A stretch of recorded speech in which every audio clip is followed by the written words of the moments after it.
PM Modi ने झुंझुनू में विशाल जनसभा को किया संबोधित। का कांग्रेस शासन के 5 साल एक दूसरे को रन आउट करने में बीते। एक नीयत और कांग्रेस का वही रिश्ता है जो उजाले और अंधेरे का होता है।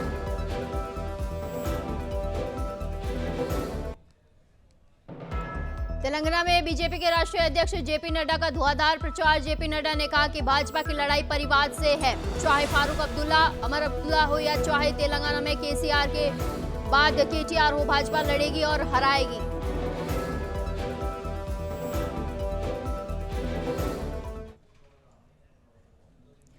तेलंगाना में प्रियंका गांधी ने चुनावी सभाओं को किया संबोधित। का तेलंगाना में बीजेपी, बीआरएस और एआईएमआईएम मिलकर कर रहे नाटू नाटू। असुद्दीन ओवैसी सिर्फ 119 में से 9 सीटों पर ही क्यों लड़ रहे हैं चुनाव।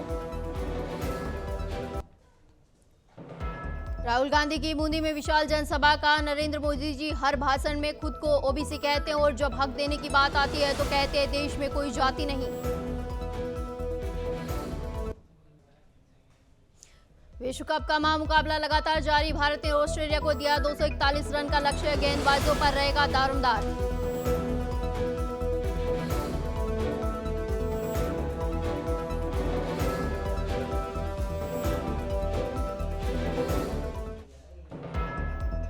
नमस्कार, स्वागत है आपका नवतेज टीवी में और मैं हूं आपके साथ दिव्या शेखावत। शुरुआत करते बुलेटिन की ताजा खबरों के साथ। दीपावली के सीजन में गुजरात और अन्य राज्यों से हजारों पर्यटकों ने माउंट आबू का रुख किया है, जिसके चलते यहां जन सैलाब देखने को मिला है। सनसेट पॉइंट समेत अन्य दर्शनीय स्थलों का भ्रमण करके पर्यटक काफी उत्साहित नजर आए। यहां अभी तक करीब 30,000 से अधिक पर्यटक आ चुके हैं। पुलिस प्रशासन की ओर से शहर में भी सुरक्षा व्यवस्था को लेकर चप्पे चप्पे पर जवानों की तैनाती रही। वहीं आवागमन सुचारू करने के लिए शहर में पुलिस भी मुस्तैद नजर आई।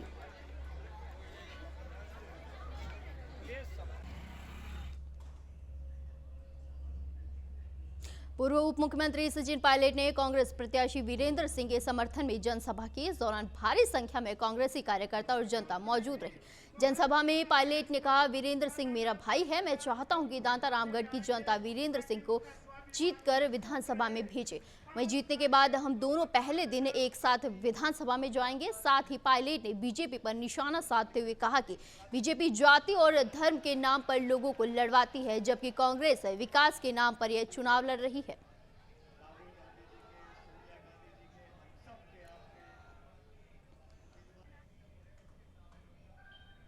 पूर्व पीएम इंदिरा गांधी की जयंती पर पीसीसी मुख्यालय पर श्रद्धांजलि कार्यक्रम आयोजित किया गया। मुख्यमंत्री अशोक गहलोत ने पीसीसी पहुंचकर इंदिरा गांधी को श्रद्धांजलि अर्पित की, जहां गहलोत ने मीडिया से बातचीत में कहा कि सत्ताधारी लोगों के लिए इंदिरा का बलिदान कुछ नहीं है। साथ ही गहलोत ने टीम इंडिया को वर्ल्ड कप के लिए शुभकामनाएं दी।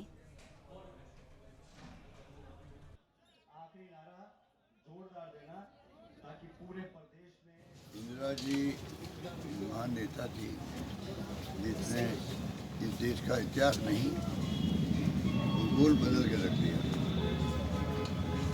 बांग्लादेश को मुक्त करवा दिया। गरीबी हटाओ की बात की तो उसने काम किया और देश को एक अखंड रखने के लिए खालिस्तान नहीं बनने दिया, चाहे जान की परवाह नहीं की। उनको एहसास था कि मेरी जान जा सकती है। उन्होंने उड़ीसा में जब बात कही थी कि हो सकता मेरी जान चली जाए, तो मेरी जान जाएगी तो मेरे खून का एक कतरा देश के काम आएगा। एक दिन पहले ही घटना हुई उड़ीसा में, बोले वो, और उसके अगले दिन या एक दिन बाद में उनका सीना छलनी कर जाएगा। तो आप सोच सकते हो कि ऐसे महान नेता हुए हमारे देश में, देश को आज़ाद करवाया, लंबी कहानी है। और इंदिरा जी का तो आपके हमारे देखते हुआ है। मैं तो उनके साथ मंत्री था, तो मैं कैसे बोल सकता हूँ कि वो मध्य विधायक सन कैसे आए, क्या हुआ उस वक्त में। परंतु दुख इस बात का होता है, कोई मर्डर भी होता है कि घर में तो 7 पीढ़ियाँ उस मर्डर को याद करती हैं। अबरोड़ के पंचायत समिति में भारत निर्वाचन विभाग के द्वारा मतदाता जागरूकता अभियान के तहत वोट मैराथन दौड़ का आयोजन किया गया, जहां दौड़ को हरी झंडी दिखाकर विकास अधिकारी और ब्लॉक स्वीपर अधिकारी ने रवाना किया। रैली को रवानगी देने से पूर्व समस्त कार्मिकों को मतदाता शपथ दिलाई गई। वोट मैराथन रैली पंचायत समिति से रवाना होकर केसरगंज कॉलेज रोड सांतपुर हीरापुरा तक निकाली गई। इस दौरान रैली में स्वीप लीग प्रभारी, ग्राम विकास अधिकारी समेत कई लोग मौजूद रहे।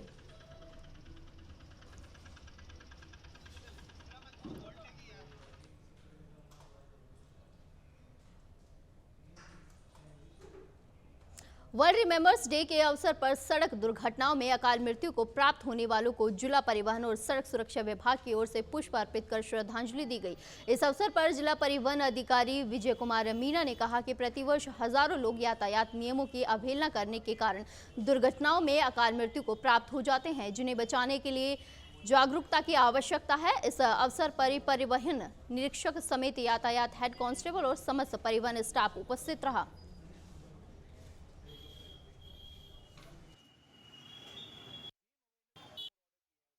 जो नवंबर के 30वें रविवार के दिन रिमेंबर्स डे बनाया जाता है। दुर्घटना में जो लोग स्वर्गवास हो जाते हैं उनको इसलिए याद किया जाता है कि परिवार में वापस पुनः इस तरह की पुनरावृत्ति नहीं हो और उनको दर्द को समझते हुए एमबी एक्ट के पालनों की नियमों की पालना की जाए, यही संदेश है। आगामी विधानसभा चुनाव के मद्देनजर सभी प्रत्याशी अपनी पूरी ताकत से जनसंपर्क में लगे हैं। इसी कड़ी में अलवर शहर के स्थानीय लोगों का कहना है कि आने वाले समय में कांग्रेस सरकार को वोट न देकर वो भाजपा सरकार को वोट देकर जिताने का कार्य करेंगे, क्योंकि कांग्रेस सरकार में चोरी, लूटपाट, हत्याएं और भ्रष्टाचार चरम सीमा पर है और जिस सरकार में महिलाएं सुरक्षित नहीं है उसे सरकार को रिपीट करने में क्या फायदा।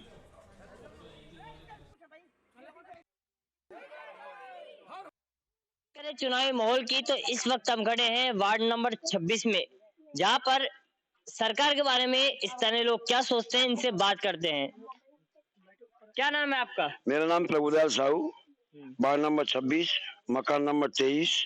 मैं यहीं का रहने वाला हूँ। मेरी समस्या सबसे बड़ी ये है, एक इस राज्य में ना तो बेटी बहन बेटी सुरक्षित रही, ना किसी गरीब का कोई वो हुआ। कभी क्या मोबाइल बांटेंगे, काल को मोबाइल दियो ना, और जो का राशन बांटेंगे वहां में सारे एक बार जहर बांट के दुनिया को बावड़ो कर दियो, लॉलीपॉप दे करके। अरे ऐसे झूठे आश्वासन देकर दुनिया को चूतिया बनाया इसने। इसलिए हम कांग्रेस को वोट नहीं देकर के बीजेपी को वोट देंगे और 100%। आपकी क्या राय है इसमें? देखो, मेरी राय है, कांग्रेस सरकार में भ्रष्टाचार, लूटखोरी, बलात्कार आम बात थी, तो ऐसे राज से जनता पूरी तरह त्रस्त है, दुखी है। तो अब जनता ने मन बना लिया है कि हम जहाँ पर महिला सुरक्षित है, पेपर लीक ना हो, ऐसी सरकार चुनेंगे। जो सरकार है बीजेपी, तो हम सब बीजेपी को वोट करेंगे और पूरा शहर ही बीजेपी को वोट करेगा। पेपर लीक मामले की अगर बात करें तो सबसे ज्यादा पेपर लीक के मामले कांग्रेस सरकार में हुए हैं, तो क्या कहना चाहेंगे? तो कांग्रेस सरकार तो भ्रष्टाचार की जननी है। भ्रष्टाचार के अलावा कांग्रेस सरकार ने किया क्या है? पेपर लीक कराना, पैसे वसूलना और अपने अपने घर वालों को आरएस अधिकारी बनाना, इस कांग्रेस सरकार ने किया है। तो इसलिए आम जनता का मन बन गया है, कांग्रेस सरकार भ्रष्टाचार बहुत ज्यादा बढ़ गया है, इसलिए आम जनता बीजेपी को ही वोट करेगी। अगर हम पानी की बात करें तो सबसे ज्यादा दिक्कत पानी की पूरे जिले में है, तो क्या कहना चाहेंगे? देखो, पानी की समस्या है। हमारे प्रत्याशी विधायक रहे संजय शर्मा जी ने बहुत प्रयास किए, उन्होंने धरना दिया, प्रदर्शन किया, बोरिंग भी करवाई, यहाँ तक कि 95 बोरिंग जो पास की थी उन्होंने, कांग्रेस सरकार ने उन पर भी रोक लगाई कि इनका बीजेपी सरकार के जो प्रत्याशी है उनका पानी घर घर मोहल्ले मोहल्ले ना पहुंचे, इनको बदनाम किया जाए। और फिर भी हमारा जो प्रत्याशी है संजय शर्मा जी ने इसके लिए पुलिस से भी डंडे खाए हैं, सीली सेठ बांध पर भी बैठे हैं, आंदोलन किया है, 9 दिन अनशन धरने भी दिए हैं कड़ी धूप में। तो हमारा प्रत्याशी जनता का सच्चा सेवक है, इसलिए हम भाजपा को वोट करेंगे। अलवर की जनता कहती है कि जो कांग्रेस के प्रत्याशी हैं अजय अग्रवाल, उन्होंने पूर्व में बहुत काम किए हैं, तो कोई ये काम गिना बताना। देखो, अजय बताइए। अग्रवाल जी ने जो भी काम किए, उस समय सरकार किसकी थी? बीजेपी की। और आज सरकार कौन सी है? कांग्रेस की। इसीलिए हमारे कार्य बीजेपी के प्रत्याशी के नहीं हो पाए। अब सरकार बीजेपी की आएगी यहाँ भी और राजस्थान में भी, फिर काम हमारा कोई नहीं रुकेगा और जनता खुश रहेगी और महिलाएं सुरक्षित रहेंगी, पेपर लीक नहीं होंगे। हम बाबूजी से बात करें। बाबूजी क्या कह रहे थे काम के बारे में, क्या काम किए हैं किसने? अजय अग्रवाल ने? उसने तो क्या लेटरिन बाथरूम बनवाया शहर में, और कहीं काम और कोई काम नहीं किए? कोई काम नहीं, बस यही इलेक्शन ये और कुछ नहीं किया। अच्छा, बताओ आप कुछ किया तो। यहाँ की जनता के पास बहुत काम किए हैं। अरे मैं बता रहा हूँ ना, मेरे सामने की बात हो, सब चीज है, पर वो किया केवल जगह जगह लेटरिन बाथरूम बनवाया, और कुछ नहीं। बस ये काम किए हैं। ये काम बढ़िया। ठीक है, बात करते हैं, स्थानीय महिला भी मौजूद है हमारे साथ, इनसे बात करते हैं। माँ जी, हाँ, आपको पेंशन मिलती है? नहीं मिलती है, नहीं मिलती, पहले मिलती थी। सरकारी गवर्नमेंट मिलती है। अच्छा, हाँ। पहले पैसे जो 1000 रुपए नहीं वो नहीं मिलती, नहीं मिलती। सरकारी वाली पेंशन मिलती है। अच्छा, वो एक्सपायर हो गए ना, उससे तरफ से हमको पेंशन मिलती है सरकारी गवर्नमेंट से। और बोलो, ये ना बच्चे परेशान है, इतने पेपर दे के आते हैं, लीक कर देते हैं, बच्चा जीरे से आधे से एक नंबर से निकाल देते हैं। ये कांग्रेस कोई गलती बात हो सही थोड़ी है। बच्चा रात दिन पढ़ते हैं, कोई उनकी कोई उन्हें तसल्ली नहीं उसको लिए, किराया भाड़ा लगा के जाते हैं और फिर बच्चे उनको निकाल देते हैं। ये कोई तरीका नहीं है कांग्रेस का। आप क्या कहना चाहेंगे सरकार के बारे में? कांग्रेस राज्य में मेन तो महिलाएं बिल्कुल भी सुरक्षित नहीं है।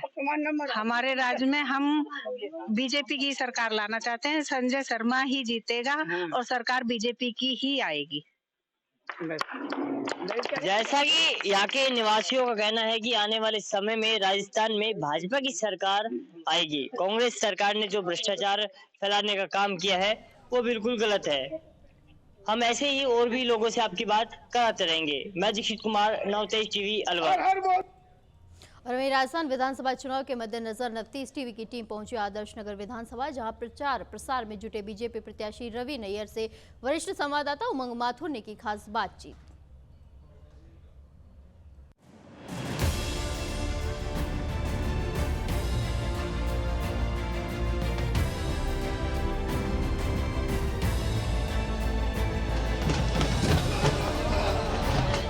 आदर्श नगर विधानसभा क्षेत्र में इस समय हम घूम रहे हैं। आपको बता दें कि अब से कुछ ही दिन बाद विधानसभा चुनाव होने हैं।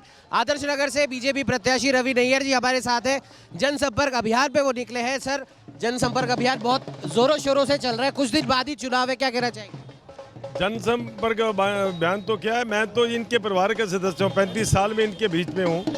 बस अब तो हम लोग इसका सबके साथ रामाशमा कर रहे हैं, चुनाव एंजॉय कर रहे हैं। चुनाव तो एक तरफा हो गया, आप देख रहे हो जहाँ तक नजर जाती है भगवा भगवा भगवा।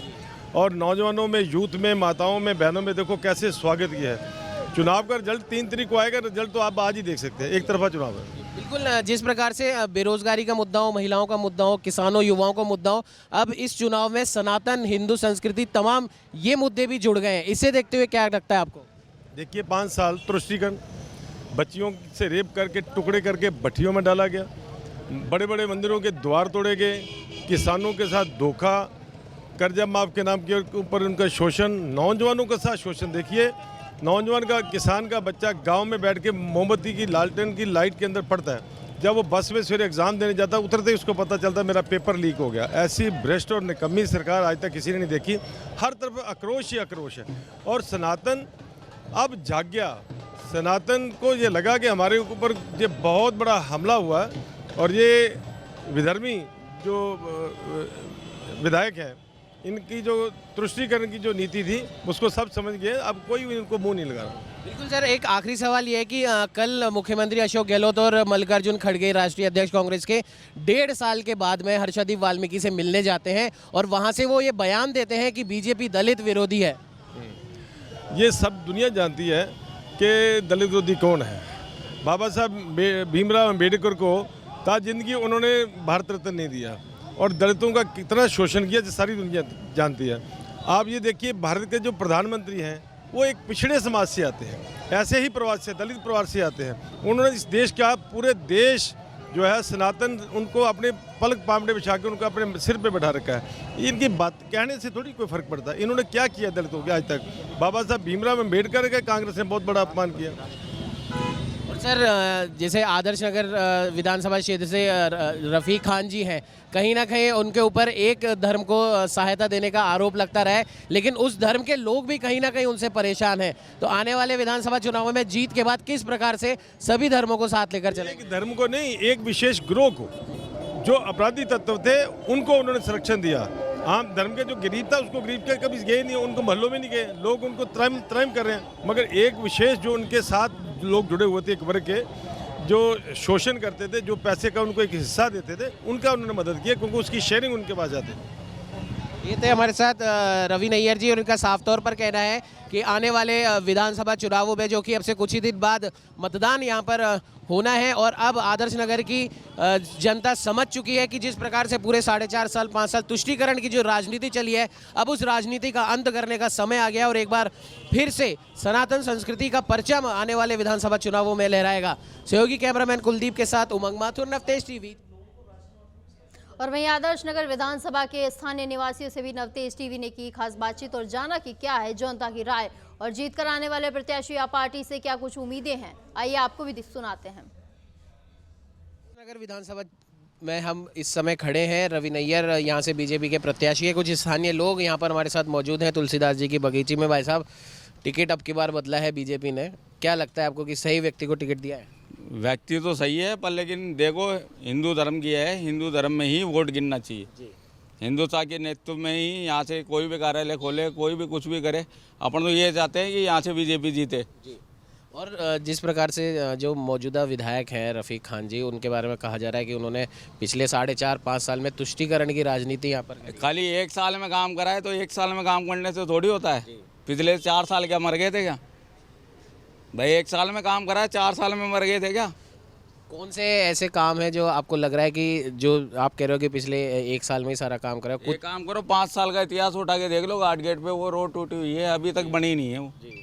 अभी रहेंगे हाथों, आराम से देखो उसको, 5 साल से तो बनी नहीं है मेरे इतिहास में। तो अब जो रवि नैयर जी को जो टिकट दिया है, क्या लगता है आपको बीजेपी का ये फैसला सही है? और आने वाले समय में जो मौजूदा जो विधायक है, तो ये कहता है कि इस सीट से पहले लड़ता था अपने, क्या नाम है इनका, अशोक परनामी जी। अशोक परनामी जी के बाद में इसको दिया गया है, टिकट दे दिया, चलो कोई बात नहीं, वो टिकट दे दिया। इसकी जगह दूसरा कोई नौजवान खड़ा होता तो और कोई बात थी, पर नहीं, चलो बीजेपी है, बीजेपी तो आएगी यहाँ से। जी, क्या चाहते हो आप कि आने वाले समय में ऐसे कौन से काम है जो नहीं हुए, जो होने चाहिए? नहीं होने वाले काम तो ये है कि पहले तो ये रोड से ही होने चाहिए, कूड़े वाली। फिर यहाँ से पहले सुविधा होनी चाहिए, यहाँ टैक्सी वालों के लिए सुविधा होनी चाहिए, यहाँ ये स्टेट बना चाहिए, ये मंदिर है, इनके लिए कौन काम कर रहा है? कोई भी नहीं कर रहा। अब रफ़ीक खान कहाँ गया? यहाँ के लिए रफ़ीक खान कहाँ गया? रफ़ीक खान को अब ये काम तो सल्टाना चाहिए ना, ये काम क्यों नहीं कर रहा रफ़ीक खान भाई? इसको भी तो करे ना, ये जो ज़मीन पड़ी है या विवाह ज़मीन पड़ी है, इसको यहाँ से हटा के इसका फैसला करे। यहाँ गरीबों को तो, अरे कुछ तो राहत होगी गरीबों को, गरीबों के लिए कुछ तो राहत होगी ना, तो वो काम करे। तो ये कुछ स्थानीय लोग हैं, इनका साफ तौर पर ये कहना है कि जो मौजूदा विधायक है उनके काम से कहीं ना कहीं ये खुश नहीं है, संतुष्ट नहीं है। उनका कहना है कि मौजूदा विधायक ने जो भी काम करे हैं, पहले तो वो काम पर्याप्त नहीं है, और पिछले 1 साल में ही क्यों उन्हें अपने इस विधानसभा क्षेत्र की याद आई। और सबसे बड़ी बात देखने वाली ये है कि एक विशेष जाति समुदाय को, एक विशेष संप्रदाय को यहाँ पर ज़्यादा फ़ायदा पहुँचाया गया है। एक विशेष जाति के लोगों ने यहाँ पे आतंक सा मचा रखा है, ऐसा कहना है तुलसीदास जी के बगीची के रहने वाले बाशिंदों के द्वारा। आदर्श नगर विधानसभा में हम खड़े हैं और इस समय बीजेपी से रवि नैयर प्रत्याशी हैं, कांग्रेस से रफ़ीक खान प्रत्याशी हैं। तो कई निर्दलियों ने भी आदर्श नगर से ताल ठोकी है, जानेंगे उनसे। हमारे साथ दिलीप सिंह जी मौजूद हैं, जिन्होंने निर्दलीय पर्चा भराया है। दिलीप जी, आपने निर्दलीय पर्चा भराया, क्या कारण? बिल्कुल निर्दलीय। यहाँ क्या है कि विकास के मुद्दे पर चुनाव नहीं लड़ा जाता है, केवल हिंदू मुस्लिम को देखकर ये चुनाव लड़ा जाता है ना। तो विकास, जो क्षेत्र का विकास है, उससे तो जनता पिछड़ी भी है ना। जनता के लिए पार्टियाँ हैं, वो विकास की बात भी तो करें ना, कि इस क्षेत्र की जो समस्या है, उन समस्याओं को आप इग्नोर कर रहे हो। समस्याओं को इग्नोर नहीं करके आप लोग जो पब्लिक की समस्या है उन पर चुनाव लड़ो, मुद्दों पर चुनाव लड़ो ना। इनका कोई मैनिफेस्टो है, पार्टियों का कोई मैनिफेस्टो नहीं है। कांग्रेस ने अपने 7 गारंटियां दे दी है। यहाँ से अगर रफ़ीक खान जी जीत भी जाते हैं तो वो यूं बोल देंगे हमारी सरकार ही नहीं है, वो गारंटियाँ कहाँ से पूरी करेंगे। या फिर रवि नैयर जी जो बोल रहे हैं कि साहब मोदी जी ने ये विकास करा, आप बताइए आप इस क्षेत्र में क्या विकास करेंगे, है ना। वो इनका कोई एजेंडा नहीं है, केवल और केवल ध्यान भटकाना है पब्लिक का, केवल हिंदू मुस्लिम की बात। जो मौजूदा जो विधायक हैं यहाँ पे रफीक खान जी, क्या उनके कामों से संतुष्ट हो? सब उनका कौन सा काम करा आप देखिए ना, आपको क्षेत्र में जाइए, सफाई की व्यवस्था देख लीजिए, रोडों के हालात देख लीजिए, कच्ची बस्तियों की व्यवस्था देख लीजिए। ये कॉलोनियाँ बसी हुई है 25-25 साल से, इनको आज तक पट्टे नहीं दिए हैं इन्होंने, है ना। लेकिन मुख्यमंत्री राहत शिविर यहाँ पर चलवाया था और बड़े पैमाने पे पट्टे बांटे गए, ऐसा दावा करती है कांग्रेस।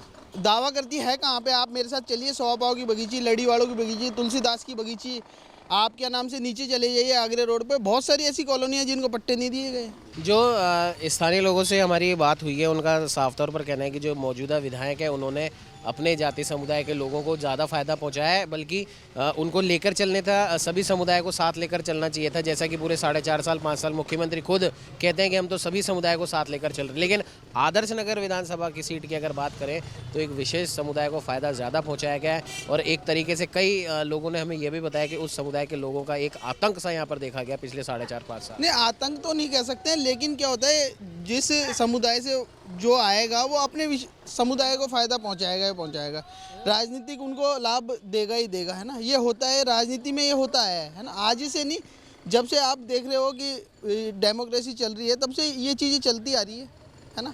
और पिछले 15 साल से जब से आदर्श नगर विधानसभा बनी है, कोई भी ऐसा कोई कार्य नहीं हुआ है कि ताकि चाहे बीजेपी के 10 साल विधायक रह गए यहाँ से, है ना, कि उसके लिए अपन बोल सके कि साहब आदर्श नगर विधानसभा में ये विकास हुआ है।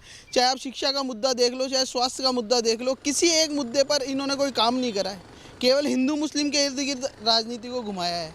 तो आप क्या चाहते हैं, अगर जैसे मान लीजिए आप भी जीतते हैं या बीजेपी जीतती है या कांग्रेस जीतती है, तो आप क्या चाहते हैं कि कौन से ऐसे काम है जो होने चाहिए? देखो, सबसे पहले तो जवाहर नगर कच्ची बस्ती है, इसका डेवलप होना चाहिए ना। ये हमेशा क्या कच्ची बस्तियाँ ही रहेगी क्या, हैं? 100 पाव की बगीची है, लड़ी वालों की बगीची है, अमरनाथ की बगीची, कच्ची बस्ती है, तुलसीदास की बगीची है, इनका अलाटमेंट इनको आज रहते हो 50-50 साल हो गए यहाँ पे, है ना। इनको आप अलाट क्यों नहीं करते हो, इनको पट्टे क्यों नहीं देते हो? ये थे हमारे साथ निर्दलीय चुनावी रण में उतरने वाले आदर्श नगर से दिलीप सिंह जी। इनका साफ तौर पर कहना है कि भले ही बीजेपी हो या कांग्रेस हो, कहीं ना कहीं दोनों ही पार्टियों ने कई ऐसे जो बुनियादी जो काम हैं जो होने चाहिए थे वो नहीं करवाए हैं और हिंदू मुस्लिम की राजनीति पिछले 10-15 साल में यहाँ से देखी जा रही है, जो कि ख़त्म होनी चाहिए, क्योंकि उस राजनीति की वजह से आदर्श नगर का विकास कहीं ना कहीं रुका हुआ है। बहुत बढ़िया फैसला है। देखो, मैं तो खुले शब्दों में बोलूँगा, रवि नैयर जी है ना, तो जीत पक्की है, सुनिश्चित है। और परनामी जी होते ना तो ये हारी हुई थी वापस ये सीट, 100% बोलूँगा मैं तो। और रवि नैयर जी तो बगैर पद के, आज हम तो जानते हैं उनको, बहुत सालों से कन्या विवाह कराते हैं और छोटी छोटी कच्ची बस्तियों में बहुत अच्छे काम किए उन्होंने। मतलब वो तो एक तरीके से ये समझो बगैर पद के भी, है ना, उन्होंने अपना धर्म निभाया है वो तो। और गऊ के लिए बहुत अच्छा काम करते हैं वो तो एक है ना, नाम है रवि नैयर, तो एक ब्रांड है, ये समझ लो। राजा पार्क के शुरू से इकलौते अध्यक्ष रह चुके हैं, वो निर्विरोध रहते हैं हमेशा, तो ये सब कम बातें थोड़ी है, ये बहुत अच्छा काम है। रवि नैयर जी है तो ये समझो बहुत अच्छा काम है। मौजूदा जो विधायक है आदर्श, मैं तो एक बात और बोलूँगा, रवि नैयर जी के लिए और एक्स्ट्रा मेहनत करेंगे। अगर जो कोई वोट इधर उधर भी जाने की कर रहा होगा तो उसको भी पकड़ के लाएंगे कि भैया इस बार तो दे जा, तो अगली बार देखना, लेकिन इस बार रवि नैयर जी आने ही चाहिए। कुछ और लोगों से बात करते हैं। आदर्श नगर विधानसभा के स्थानीय बाशिंदे हैं। भाई साहब, बीजेपी ने अब की बार एक टिकट एक नए प्रत्याशी को दिया है, हालांकि वो प्रत्याशी पिछले 30-35 साल से आदर्श नगर विधानसभा में काम कर रहे थे। क्या लगता है आपको कि ये सही फैसला है? सही है फैसला, सही है फैसला। नए कैंडिडेट को लाए हैं तो सही है, आदमी भी सही है वो, और अच्छा है, उन्हीं को देंगे करोड़ पे। जो कई मरतबा स्थानीय लोगों से हमारे बातचीत करने के बाद में ये एक बात निकल कर ये आई है कि जो मौजूदा जो विधायक हैं यहाँ पे रफ़ीक खान जी, कहीं ना कहीं जो पिछले 4.5-5 साल में काम होने चाहिए थे वो नहीं करवाए, और अब क्योंकि अब चुनाव आ गया है तो 1 साल से लगे हुए कि रुके हुए जो भी काम है वो करवा दें। क्या लगता है आपको? ठीक है, देखो अपना तो काम होना था जो हुआ नहीं। क्या काम? खूब पीछे पड़े थे लेकिन वो काम हुए नहीं, वो पर्सनल पैसे देके ही खर्च करके करवाना पड़ा गवर्नमेंट का काम। कौन से वो काम थे? जैसे सिविल लाइन का, सिविल लाइन का खुद का ही काम था, तो पट्टे भी नहीं बने, खूब चक्कर काट लिए वहाँ के, पता ही नहीं क्या चक्कर था, चक्कर कटा दिए खूब। नाम भी आ गया था अखबार में, 2 बार नाम आ गया अखबार में, फिर भी पट्टे नहीं बने। क्या लगता है आपको कि विशेष समुदाय को फायदा पहुंचाने की कोशिश की गई है? आप विशेष समुदाय को क्या पता, समझ में नहीं है जेडीए का वहाँ का प्रोग्राम ही समझ में नहीं आया नगर निगम का। जाते रहे, बोले इनसे मिलो, उनसे मिलो, उनसे मिलो, चक्कर काट काट के आ जाते बस। खूब पैसे भी लगा दिए हमारे, कम से कम 2-4 हज़ार 5-6 हज़ार रुपये लग गए। कभी नक्शे बनवाओ, कभी क्या करवाओ, कभी विधायक से पार्षद का लेटर लाओ, कभी क्या लाओ, चक्कर कटा कटा के फिर थकार के बैठ गए अपनी तो जगह पे। स्थानीय लोगों ने एक ये भी बात कही है कि कहीं ना कहीं 4.5-5 साल तुष्टीकरण की राजनीति यहाँ पे देखी गई है। हाँ, कुछ था ऐसा, कुछ था, वो तो अब ये क्या है, ये चलता है तो राजनीति में तो। बाकी अच्छा था बुरा था, मैं तो इतना संपर्क में भी नहीं हूँ इनके, बाकी मेरे तो जो काम थे ना वो हुए नहीं। अब मान लीजिए रवि नैयर जी जीत कर आते हैं, बीजेपी जीत कर आती है, तो ऐसी वो कौन सी चीज़ें हैं, कौन से वो कार्य हैं जो आपको लगता है कि ये होने चाहिए आदर्श नगर विधानसभा के एक संपूर्ण विकास के लिए? देखो अभी तो ये अपने सफाई का ही है, जैसे सिविल लाइन का हुआ, पानी की समस्या हो गई, ये अपने को तो यही चाहिए। और तो भाई पट्टे वगैरह मिल जाएं, कोई पार्कों की साफ़ सफाई हो जाए ढंग से, शांति बनी रहे। क्या गुंडागर्दी भी होने लगी ना आजकल, तो वो थोड़ी शांति बनी रहे, वो रात को अकेले घूम नहीं सकते, तो बहुत समस्याएं आ गई। अब ये देखो अभी क्या करते हैं, नए आए हैं तो बाकी सुनने में आ रहा है बढ़िया आदमी है, बाकी मैंने भी देखा था इनका, तो बढ़िया वगैरह प्रोग्राम भी करते हैं, साल का खुद का पर्सनल खर्च करते हैं, ये शादियां वगैरह कराते हैं, मतलब बहुत अच्छे आ रहे हैं रिजल्ट तो इनके। अब देखो बैठने के बाद में क्या करते हैं। हाँ, ये कुछ स्थानीय लोग हैं, इनका साफ तौर पर कहना है कि बीजेपी के प्रत्याशी रवि नैयर की अगर बात करें तो कहीं ना कहीं जब इन्हें टिकट नहीं भी मिला था या जब ये प्रत्याशी घोषित नहीं भी हुए थे, तब भी पूरे साल भर हम कह सकते हैं कि कई सालों से इन्हें काम करते हुए देखा गया है, समाज सेवा के कार्य करते देखा गया है, कई लड़कियों की इन्होंने शादी करवाई है, कई बेसहाराओं का ये सहारा बने हैं। और मौजूदा विधायक के ऊपर साफ तौर पर आरोप लगाते हुए कहा है कि तुष्टीकरण की राजनीति की गई है, और कहते तो थे कि आप हमारे पास आइए, हम आपके काम करवाएंगे, लेकिन मौजूदा विधायक रफीक खान ने भी सिर्फ चक्कर कटवाने के अलावा और कुछ नहीं किया, अपने पैसों से इन्हें अपने काम करवाने पड़े। सहयोगी कैमरामैन कुलदीप के साथ उमंग माथुर, नवतेज टीवी, जयपुर। जालौन में स्टेट हाईवे पर अनियंत्रित होकर शराब की पेटियों से भरा लोडर पलटी। लोडर पलटने से सड़क पर फैली शराब की पेटियां और बोतलें। अचानक सड़क पर शराब की बोतलें फैलने से अफरा तफरी का माहौल बन गया। जानकारी के अनुसार उरई कोतवाली क्षेत्र की फैक्ट्री एरिया में पलटी लोडर।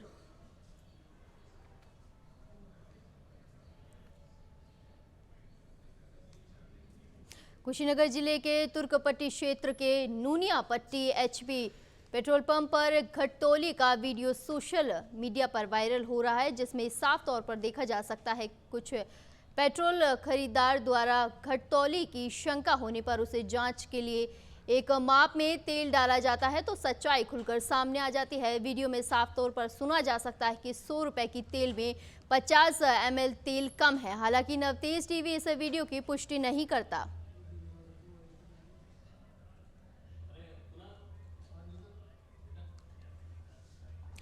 सोनभद्र मनभड़ों ने सभासद की जमकर पिटाई की। दर्जनों मनभड़ युवकों ने सभासद पंकज मौर्य की लाठी डंडों से पिटाई की।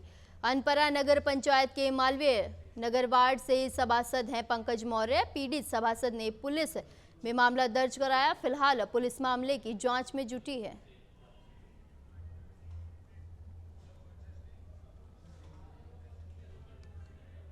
और वहीं बदायूं में मामूली कहासुनी के चलते बेटे ने पिता को गोली मारी। गोली लगने से पिता की मौत हो गई। सूचना मिलते ही पुलिस मौके पर पहुंची और शव को पोस्टमार्टम के लिए मोर्चरी में पहुंचाया और मामले की जांच में जुटी।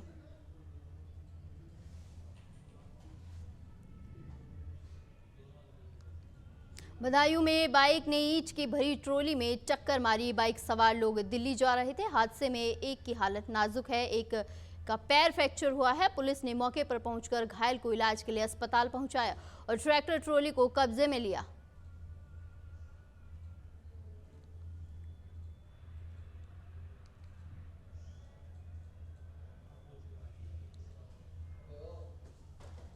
और वहीं कुतुबुल्लारपुर विधानसभा क्षेत्र में प्रचार गतिविधियां जोरों पर है। पूर्व निर्वाचन क्षेत्र विधायक और कुतुबुल्लारपुर भाजपा विधायक प्रत्याशी कुना श्रीशैलम गौड़ ने एक अभियान कार्यक्रम में सुभाष नगर मंडल का दौरा किया। इस मौके पर बूसा रेड्डी वानी के तत्वावधान में 1000 से अधिक लोग भाजपा में शामिल हुए। पार्टी में शामिल होने के बाद कहा कि इस बार कुना श्रीशैलम अन्ना को भारी मतों से जिताएंगे। कार्यक्रम में कुना श्रीशैलम गौड़ ने कहा कि सत्ताधारी दल के नेताओं ने कुतुबुल्लारपुर विधानसभा क्षेत्र में कुछ नहीं किया, सिर्फ जमीन हड़पने का काम किया है। वहीं बूसा रेड्डी वानी ने कहा कि 10 साल के शासनकाल में सत्ताधारी दल ने हमारी बस्ती के लिए कुछ नहीं किया है।